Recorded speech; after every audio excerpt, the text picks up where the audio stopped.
Hey, it's Craig.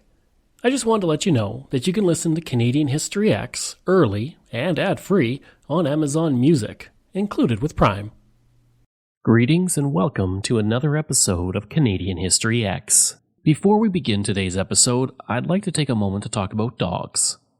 Dogs have been an important part of Canadian history from the very beginning. The first dogs to arrive in Canada came from Siberia over 12,000 years ago. They were used for hunting, pulling sleds, and as companions for the indigenous people who made their way across the Bering Strait. In the 17th century, European settlers brought dogs with them as well, and like the indigenous people, they relied on their dogs for companionship, hunting, and protection.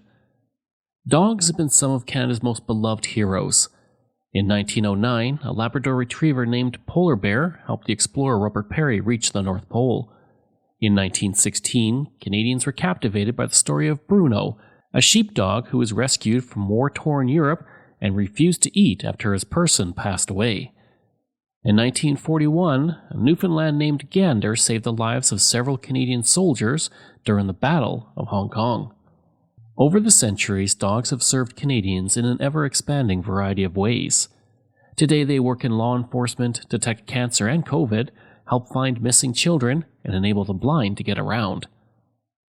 But for most Canadians, dogs are much more than just working animals. Their loyalty, friendship, and unconditional love have made them part of our families. Countless dogs are beloved characters in Canadian art and film. Their stories have been told by such noteworthy authors as Farley Mowat, Lucy Maud Montgomery, and Stephen Leacock. They can make us laugh, they comfort us, they remind us of our better angels, of what our character could be, and perhaps that is why we love them so much. Which brings me to my puppy, Boris. Boris is a 10-year-old Irish setter Newfoundland cross, the same breed as Gander actually. Recently, he began hacking up his food. His bark became raspy, and he's having trouble breathing deeply, so I took him to see the vet. Boris has the canine version of Lou Gehrig's disease. His spinal cord will slowly degenerate, and over the next 1 to 3 years, he will progressively lose control of the muscles he uses to play, bark, eat, and breathe. There is no cure, and the cause remains unknown. But there is a way to slow it down. With the laryngeal paralysis, Boris needs surgery. Without it, his constricted larynx will get worse faster, and he may pass away in only a few months. The problem is the surgery costs $5,000, which is well beyond what I can afford. So I'm asking for your help. I've set up a GoFundMe to pay for the vet. If you'd like to contribute, just click the link for Boris Fundraiser in my show notes. And if you've donated already, thank you. If you've shared, thank you as well. Thank you for helping us get a few more precious years together, because it means the world to us both. And I want to say a very special thank you to Andrew. What I just read was written by him. He's a fantastic copywriter, and he was able to do this for me so that I could get the word out on my dog. So if you want to visit his website, go to sublimelime.ca, and that's 2 limes. That's sublimelime.ca. I would like to say welcome to the newest patron of the podcasts, Martin Straish. It is one of the darkest chapters in Canadian history, when a group of people were looking for a better life and were turned away by the government simply because of the country they came from. It is the Komagata Maru, and it was an event that typified Canada's racist immigration policies of the early 20th century. Before the Komagata Maru arrived, there were several thousand South Asians located in Canada, mostly in British Columbia. Working in Canada, they found that their wages were higher than what they would make in India, and they began to encourage their friends and family to migrate to Canada to join them. Even though there was only a few thousand South Asians and Punjabis in Canada at the time, there was a severe negative reaction to them in Canada. Vigorous campaigns were launched to stop immigration from places like Southeast Asia and India. Responding to this, Canada stopped immigration from those places in 1908, which was followed 2 years later by the United States. Under regulations imposed by Canada, anyone who did not take a continuous journey from their home country was denied entry. This was not a problem for anyone coming from Europe, but coming from India, there was no direct route, and the regulation helped stop immigration to the country from that area. Another regulation imposed by Canada required that anyone coming from Asia or India had to have at least $200 with them. That would amount to about $5,000 today, and it was far more than most immigrants had. Many Punjabi and South Asian activists began to work to reopen the ability of people from their home countries to come to Canada, especially from India. At the time, both India and Canada were part of the British Empire, and activists began to fight for individual immigration cases in court. In November 1913, a Canadian judge prevented the deportation of 38 Punjabi Sikhs by the Canadian government. The immigrants had come from India via Japan, and they'd been rejected from settling in Canada because they'd not come straight from India. The judge ruled there was fault in requiring a continuous journey and to have to pay over $200. The judge allowed the immigrants to land, and this encouraged Punjabi Sikhs to attempt to get their friends and family to the country. This would lead to the arrival of the Komagata Maru in April 1914. Over the course of only a few months, the Canadian government rewrote those regulations and continued to require $200 for entry to Canada for each person. Gurdeep Singh Sahali was the man who commissioned the Komagata Maru to bring immigrants to Canada. He had made a fortune as an importer and contractor, and he felt confident in the success of settling the passengers in Canada. He would begin searching for a ship in December 1913, a process that took several months. The ship he would settle on was the Komagata Maru, a Japanese transport ship that had been under German ownership for 20 years. He would say in January 1914 in the ship's log, quote, "What led me to this work is that when I came to Hong Kong in January 1914, I could not bear the trouble of those who were in the Sikh temple waiting to go to Vancouver. They were waiting there for years. How tyrannical and hard was this on our brothers? This affected my mind, and I resolved to take them to Vancouver under any circumstances." End quote. The ship was 3,000 tons and quite large with modern conveniences such as running water and electricity. It would also accommodate 550 people in steerage and 16 cabin passengers. Gurdeep Singh installed 533 bunks for passengers and made room in the ship for a temple space for daily worship led by a Sikh priest. In April 1914, the Komagata Maru left Hong Kong for Vancouver, and it was felt among the passengers that a Canadian court would rule in their favor, and if not, they would be able to build a protest among Sikh troops in India that would pressure the British Empire to allow the immigrants to settle. The ship officially left Hong Kong on April 4, 1914, with 150 passengers. Stops in the Philippines and China brought more passengers on, and by the time the ship left Japan, there were 376 passengers. On the ship were 337 Sikhs, 27 Muslims, and 12 Hindus. Most of the passengers were from farming villages in various regions of India and South Asia. Nearly all the passengers came from families that were defined as elite landowners, rather than lower income groups. A large portion of the passengers also had served in the army or police at British outposts, and nearly all the men on board were veterans of the British Army's Sikh regiments. They were self-financed or family-financed who hoped to settle in Canada and bring their families over to join them. In all, there was only 2 women and 3 children on board. One passenger told a British officer, quote, "This ship belongs to the whole of India. This is a symbol of the honor of India, and if this was detained, there would be mutiny in the armies." End quote. Rumors began to swirl in Vancouver that the Sarita Queen had left to intercept the Komagata Maru and prevent the ship from reaching Canadian waters. This proved to be a fake story. The Victoria Times columnist wrote in a story the day before the ship arrived, quote, "If the ship succeeds in landing 350 Chinese on some lonely part of the island, the newcomers could easily lose themselves among the resident Chinese population. But with the Hindus, things are entirely different. There are not very many natives of the Indian Empire on Vancouver Island, and authorities would be able to keep track of any who evaded the regulations in entering Canada." End quote. On May 21, 1914, the ship reached Canadian waters and anchored in Vancouver Harbour on May 23rd.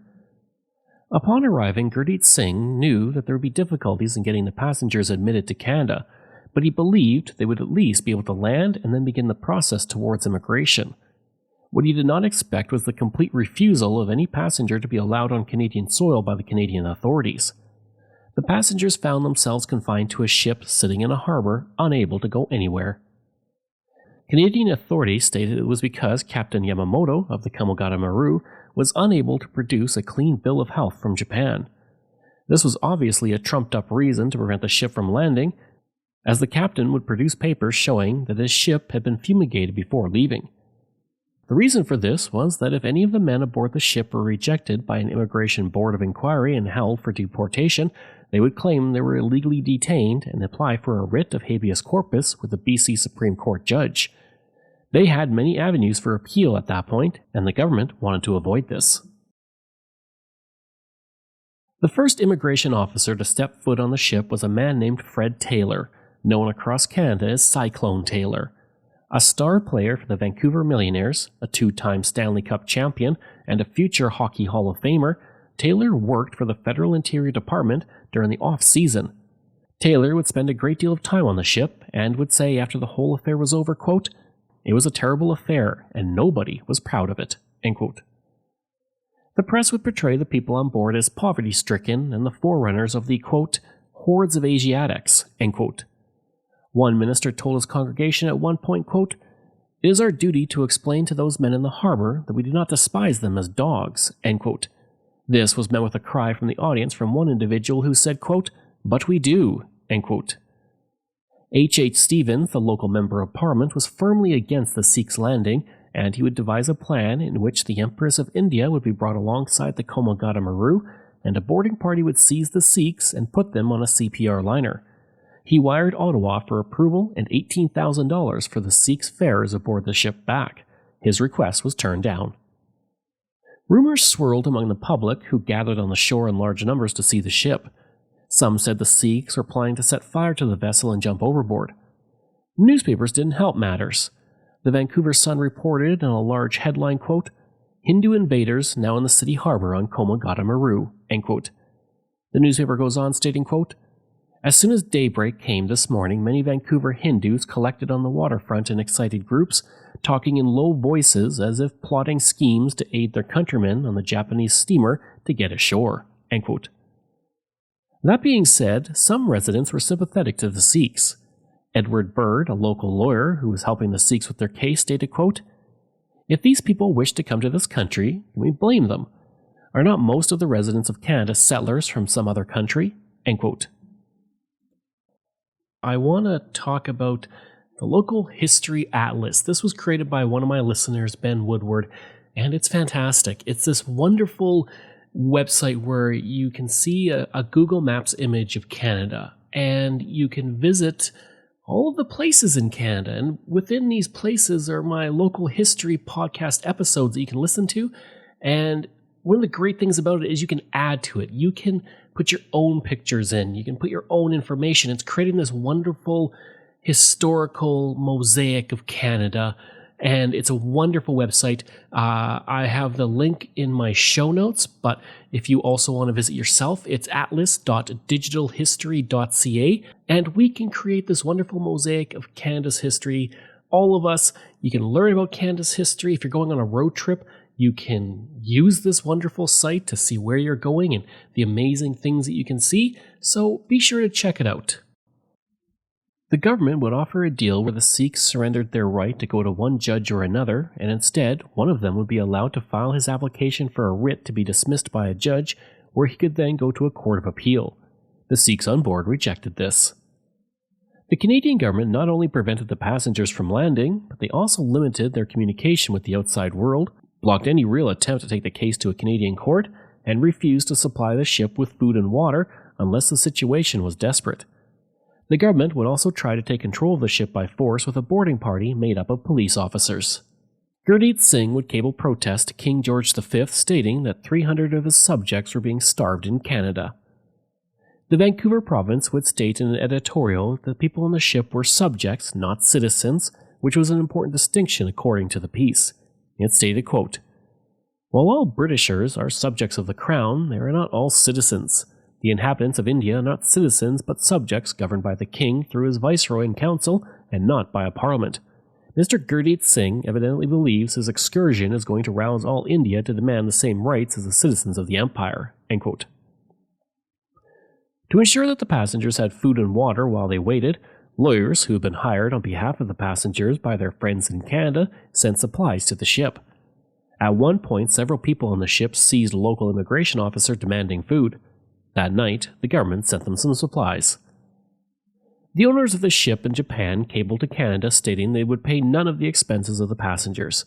The cable stated, quote, "The charterers shall pay all charges and expenses arising from taking steerage passengers and shall supply all provisions, water, galleys, cooks, fittings, medicine, and medical stores. Also doctor and purser if required by the charterers in every respect." End quote. A shore committee was formed and they raised $22,000 for chartering a ship back to India, stating in a meeting that if the passengers were not allowed off, Indo-Canadians would follow them back to start a rebellion in India. After 1 month of waiting, the case was finally taken to the British Court of Appeal, and the judgment was obviously given in favor of the Canadian government. After the decision, angry passengers relieved the Japanese captain of control of the ship, and the Canadian government ordered the Sea Lion, the tug in the harbor, to push the ship out to sea. After the decision, angry passengers relieved the Japanese captain of control of the ship, and the Canadian government ordered the Sea Lion, a tug in the harbor, to push the ship out to sea. On July 19th at 1:15 a.m., the Sea Lion tug set out with 120 police, H.A. Stevens, and 40 immigration officers. The plan was to board the Komagata Maru and allow the Japanese crew to get up the steam and leave. The men soon found the Komagata Maru's deck was 15 feet above the Sea Lion, and the Sikhs began to throw garbage, dining room chairs, scrap metal, driftwood, and coal down on the tug. The Vancouver Sun reported, quote, "Howling masses of Hindus showered police with lumps and coals and bricks. It was like standing under a coal chute." End quote. 8 men were injured on the tug, including the chief of police. The Victoria Daily Times would report that a message came from the ship stating, quote, "We will obey the law if you give us sufficient provisions immediately and provide us with passage across the Pacific." End quote. Provisions would be sent over, something that did not please Vancouver Mayor T.S. Barker, who was reported to have said, quote, "The Hindus believe they have the authorities whipped into a tin. Sentiment in the city is very strong that the authorities are making themselves ridiculous." End quote. With no other option available to them, the passengers and Gurdeep Singh decided that they could not have a long legal struggle and they would return back to Asia. Only 24 passengers were actually able to get into Canada. On July 23rd, the ship began to go back to Asia, escorted by the HMCS Rainbow, one of only 2 ships in the Canadian Navy. On September 29th, after many delays, 321 of the 355 passengers reached Kolkata, India. At this point, the First World War had begun, and the Komagata Maru had long faded from the Canadian newspapers. The British saw the men on the Komagata Maru as lawbreakers and political agitators by this point. This was not helped by the newspapers in Canada, who were still talking about the Komagata Maru. The Saskatoon Star-Phoenix reported, quote, "They declare they are going back to India for the purpose of spreading revolution as a result of the trials of the Hindus in Vancouver." End quote. The passengers on the ship were angry over how they'd been treated. British officials in India also questioned the loyalty of those on board after the incident, and a deep mistrust for the British fostered among the passengers.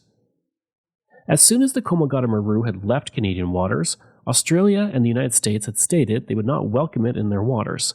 One man in Sydney was reported to have said, quote, "The situation that has arisen in British Columbia over the exclusion of the cargo of Hindus on the Japanese steamer Komagata Maru is one of wide Australian interest.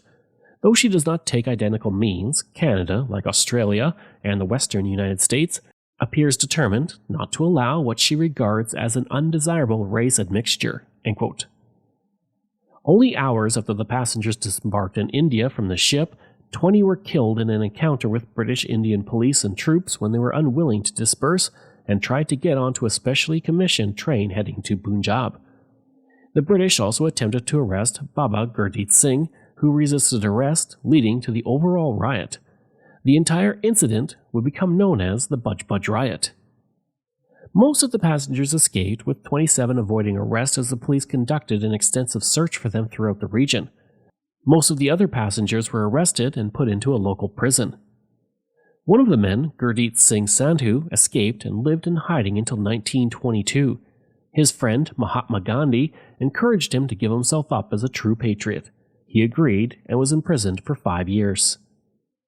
At this point, the Indian government portrayed the passengers as dangerous revolutionaries, and it would not be until after the First World War that the passengers' side of the story began to emerge. They were simply people looking for a new home who had been treated poorly both in Canada and back in India. For decades, the story of the Komagata Maru was mostly forgotten, except among Punjabi Canadians. Racist immigration policies would continue for some time as well.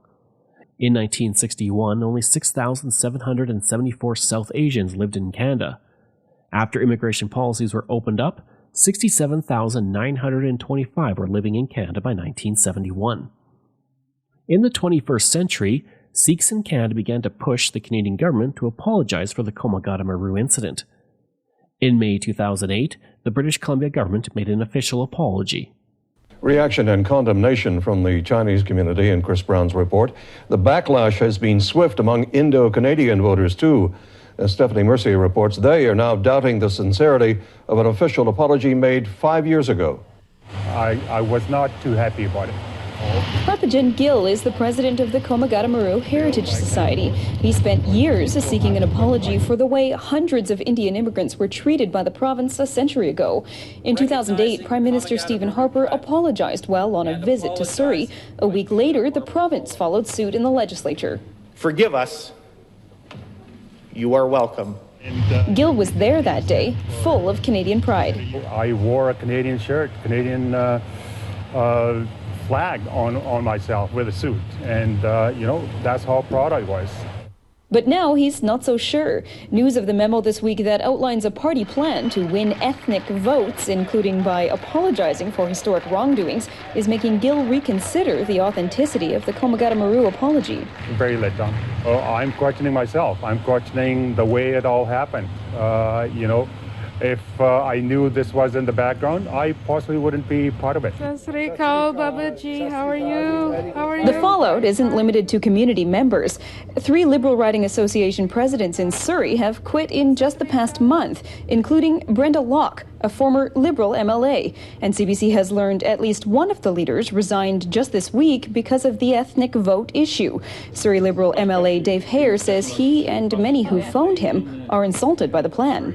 I think the people who are involved in making this, just to show respect for British Columbians, the voters, they should be, the job should be eliminated. Stephanie Mercier, CBC News, Surrey. In August of 2008, Prime Minister Stephen Harper apologized at a Sikh fair in a park in Surrey, BC. He stated, quote, "On behalf of the Government of Canada, I am officially conveying as Prime Minister that apology." End quote. Many felt that this was not an official apology and asked that one be delivered in the House of Commons. Secretary of State Jason Kenney stated, quote, "The apology has been given and it won't be repeated." End quote. Tomorrow marks the 100th anniversary of a dark day in Canadian history, the arrival of the steamship Komagata Maru in Vancouver's Harbour, and the refusal to allow 376 passengers from the Punjab to come ashore. A number of anniversary celebrations are planned, but the mood has been muted by another troubling development. About a week ago, someone defaced the Komagata Maru Memorial at Cole Harbour, writing graffiti on one of the steel panels. The graffiti has been scrubbed clean, but that damaged the panel, and it won't be fixed for weeks. So we've decided, with consultation with Khalsa Divan Society, that we would take our time to make sure we restore it correctly. So for the memorial tomorrow, which is the 100th year anniversary, we'll have an event down there that will cover that portion of it up, and then over time we'll take the time necessary to make it whole again. This isn't the first time the memorial has been defaced. In January, a man was photographed urinating on the monument. He apologized and avoided charges. On May 18, 2016, Prime Minister Justin Trudeau apologized for the Komagata Maru. Today I rise in this House to offer an apology on behalf of the Government of Canada for our role in the Komagata Maru incident.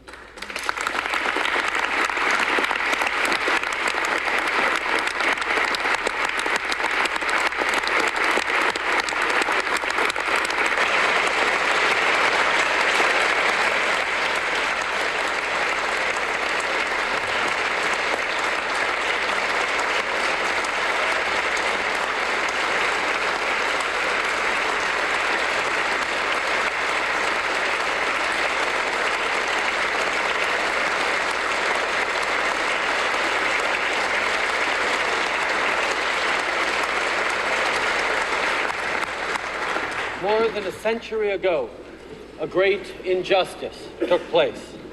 On May 23rd, 1914, a steamship sailed into Baird Inlet in Vancouver. On board were 376 passengers of Sikh, Muslim, and Hindu origin.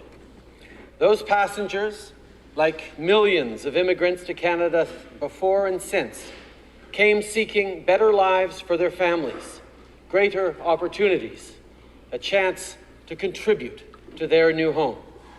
Those passengers chose Canada. And when they arrived here, they were rejected. Canada does not bear alone the responsibility for every tragic mistake that occurred with the Komagata Maru and its passengers, but Canada's government was, without question, responsible for the laws that prevented these passengers from immigrating peacefully and securely. For that, and for every regrettable consequence that followed, we are sorry. In 2012, a memorial was erected at Cole Harbour in Vancouver to honor the passengers of the Komagata Maru. In May 2021, the City of Vancouver officially apologized for the incident, and City Council designated that May 23rd be an official day of remembrance. In September 2021, the City of New Westminster gave its official apology. I hope you enjoyed that episode and our look at the Komagata Maru. Next week, we're looking at Ripple Rock. If you like, you can email me at craig@canadaehx.com. You can find me on Twitter. My handle is Craig Baird, CraigBaird, and I'm on Instagram at Bairdo37. As well, again, if you want to support the podcast, you can for as little as $3 a month. Just go to patreon.com/CanadaEHX. And you can donate to the podcast by going to CanadaEHX.com and clicking Donate. And I also want to thank all of my wonderful patrons. And I apologize if I get any names incorrect. Sarah White, Tom McMillan, Mike Sullivan, Wendy Mills, Keelan Prignitz, Michael Matthews, Joanna Parker, Jeff Dahl, Vobs, Robert Page, Richard T., Colin Johnson, Jeff Hershey, Kyle Murray, Steve Paikin, Matthew Gartho, Lionel Romaine, Dr. Bob Turner, Randy Hayden, Doug Campbell, Reg W., Deborah Carlson, Francis Helbling, Nixon Ree, Shannon Marshall, Clinton Martinez, Dimitri Chauve, Aaron O'Hara Myers, Robert Dunseith, Todd Casey, Catherine Roy, Luke S., JP Bear, Jason Hall, Phil Maynard, and Iris Gray. Information from Maclean's, Canadian Encyclopedia, Global TV, CBC, Victoria Times Columns, Wikipedia, Vancouver Sun, Saskatoon Star Phoenix, and the Edmonton Journal. Thanks, and we'll see you again next time.